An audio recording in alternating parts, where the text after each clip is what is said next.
Hello everyone, নতুন রকমের তোমাদের একটা ছোট্ট মিনি ব্লগ নিয়ে চলে এসেছি। আর হ্যাঁ, তোমাদের সবাইকে জানাই শুভ নববর্ষ। নববর্ষের দিনকে যেহেতু মাটন বাড়িতে রান্না হলো, তাই ভাবলাম তোমাদের সঙ্গে ভিডিওটা শেয়ার করি।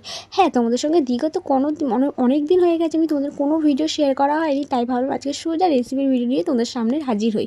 তো আমি মাটনটা বাকি নববর্ষের দিন কীভাবে কী বানিয়েছি সেটা তোমাদের সঙ্গে পুরোটা শেয়ার করতে, এর মধ্যে হয়তো যদি না তোমরা বুঝতে পারো তাহলে আমার লং ভিডিওতে তোমরা চলে যেতে পারো।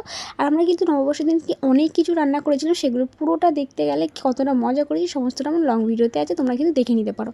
তো মাটনটা দেখলে আমি যেহেতু ফার্স্ট টাইম বানাচ্ছি, তাই ভাবলাম তোমাদের সঙ্গে একটু শেয়ার করা যাক।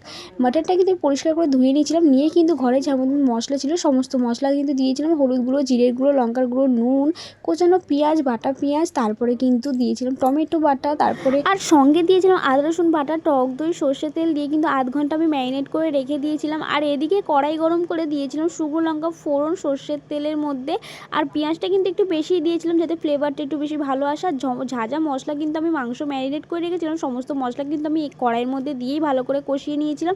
আর নুনটা যদি একটু কম হয়েছিল তাই নুনটা আমি আবারও দিয়েছিলাম। তোমরা যদি বাড়িতে কেউ ট্রাই করে থাকো তোমাদের পরিমাণ বুঝেই কিন্তু তোমরা দিও। আর জানো তো বন্ধুরা, আমি না ফার্স্ট টাইম মাটন রান্না করছি, তাই বলে তোমাদের সঙ্গে মিনি ব্লগের মাধ্যমে আলাদাভাবে শেয়ার করি। যদি কিছু ভুল হয়ে থাকে তোমরা কিন্তু অবশ্যই আমাকে কমেন্ট করে জানাতে পারো, আমি কিন্তু পরের বারে নেক্সট টাইম আমি চেষ্টা করবো ভালোভাবে করার।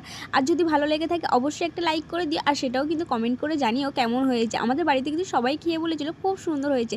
আর তোমাদেরও কিন্তু কমেন্টের আমি অপেক্ষায় থাকবো, তোমাদেরও কেমন লাগলো অবশ্যই কিন্তু কমেন্ট করে জানিও। ভিডিওটা ভালো লাগে একটা লাইক করে দিও। বাই, দেখা হচ্ছে পরে।